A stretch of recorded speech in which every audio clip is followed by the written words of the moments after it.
আসসালামু আলাইকুম viewers, welcome back to my channel সহজ ব্লগ উইথ কুক। আশা করছি সবাই খুব ভালো আছেন। আলহামদুলিল্লাহ আমরাও খুব ভালো আছি।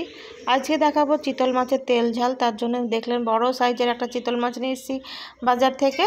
তারপরে এই যে মশলাটা রেডি করে নিয়েছি, মাছটা কেটে ফ্রেশ করে নিয়েছি, মশলাটা রেডি করে নিয়েছি। মশলার মধ্যে দেখলেন আদা দিলাম, রসুন, শুকনো লঙ্কা, কাঁচা লঙ্কা, জিরে, গোলমরিচ। মশলাটাকে আমি এখানে করে নেব। আর পেঁয়াজ আমি কুচিয়ে দেবো, পেঁয়াজটা আমি বেটে দেবো না, কুচিয়ে দেবো। মশলাটা করে নিচ্ছি। মশলাটা হয়ে গেলে আমি কড়াইতে তেল দিয়ে নেব। কড়াইতে তেল দেওয়া হয়ে গেলে এই যে আমি কড়াইতে তেল দিয়ে নিচ্ছি। কড়াইতে তেল দেওয়া হয়ে গেলে একটুখানি তেলটা গরম হয়ে উঠলে দিয়ে দেবো পেঁয়াজ কুচি। পেঁয়াজ কুচিগুলো লাল লাল করে ভেজে নিয়ে তারপরে তাতে মশলা দিয়ে দেবো। এই যে চিতল মাছটা আমি একদম সুন্দর করে কেটে পরিষ্কার করে নিয়েছি। আমি ভাবছিলাম রিং পিস করবো, তারপরে পিসটা খুবই চড়া দেখে আবার পেটি পিস বার করেছি। পরে ভাবলাম ভুলই হয়ে গেছে, রিং পিস করলেই দেখতে ভালো লাগতো। তো যাই হোক, যা হওয়ার হয়ে গেছে, আর কিছু করার নেই।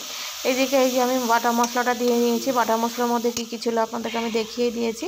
তারপর নুন হলুদ দিয়ে ভালো করে মশলাটাকে কষিয়ে নিচ্ছি। দিয়ে দিলাম একটা কাঁচা লঙ্কা চেরা। যেহেতু লঙ্কা অনেকটাই বাটা মশলা বেটে দিয়েছি, তার জন্যে এমনি স্মেলের জন্য কাঁচা লঙ্কা একটা চেরা দিয়ে দিলাম। এই যে মশলাটা আমার ভালো করে তেল ছাড়া হয়ে কষানো হয়ে গেছে। আমি ঢাকনা দিয়ে তেল ছাড়া করে মশলাটাকে ঢেকে ভালো করে জল দিয়ে ভালো করে মশলাটাকে কষিয়ে নিলাম, যাতে মশলার রস স্মেলটা একদম চলে যায়। তেল ছাড়া হয়ে গেছে মশলাটা। এই যে দেখছেন তেল ভেসে উঠেছে, একদম ভালো মতো তেল ভেসে উঠলে তার উপরে আমি দিয়ে দেবো কাঁচা মাছ। চিতল মাছ আমি ভেজে রান্না করি না, চর্বি জাতীয় মাছগুলো আমি এই টাইপের মাছগুলো কাঁচাই রান্না করি। আপনারা যারা আমার ভিডিও রেগুলার দেখেন তারা জানেন। তো এই যে মাছগুলো আমি প্রথমে একদম মশলার উপর ভালো করে সাজিয়ে দিয়ে দেবো। সাজিয়ে দিয়ে ওই পিঠটা ভালো করে একদম কষানো করে ভাজা ভাজা টাইপের করে তারপরে এক পিঠ উল্টে দিলাম, নাড়াচাড়া করে নিচ্ছি। চিতল মাছটা এমনি নরম লাগছিলো, কিন্তু রান্না করে যখন মশলা কষাচ্ছিলাম তখন কিন্তু অটোমেটিক চিতল মাছটা শক্ত টাইপের হয়ে গেছিলো।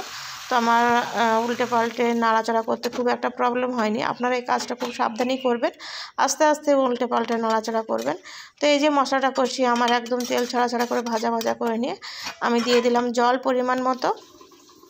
জল দিয়ে ঢাকনা দিয়ে দিলাম। এই যে ফুটে উঠে মাছটা ফুটে উঠলে এবার জলটা কমিয়ে ফেলবো। আমি এতটা ঝোল রাখবো না, একদম কমিয়ে কষা কষা মাঝারি টাইপের গামাখা ঝোল রাখবো। তো এই যে ফুটে উঠেছে, আমি নাড়াচাড়া করে দিই, মাঝে মাঝে নাড়াচাড়া করছি আর মাঝে মাঝে ঢাকনা দিয়ে দিচ্ছি। তো এই যে আর একটু জল কমে আসলে রান্নাটা ভাজা মশলা দিয়ে রেডি করে নেব। এভাবে ঢাকনা দিয়ে জলটা আমি কমাবো। আপনাদের যারা আমার ভিডিওগুলো দেখেন তাদের আমার ভিডিওগুলো ভালো লাগলে লাইক করবেন, কমেন্ট করবেন, শেয়ার করবেন। আমার চ্যানেলকে প্লিজ সাবস্ক্রাইব করে দেবেন। আমার পাশে থাকার জন্য বেল আইকনটি প্রেস করে দেবেন, যাতে আমার রান্নার নোটিফিকেশানগুলো আপনাদের কাছে চলে যায়। নিজেরা ভালো থাকবেন, অন্যদের ভালো রাখবেন। Thank you for watching my video. ভাজা মশলা ছড়িয়ে দিয়ে আমার রান্নাটা আমি শেষ করলাম।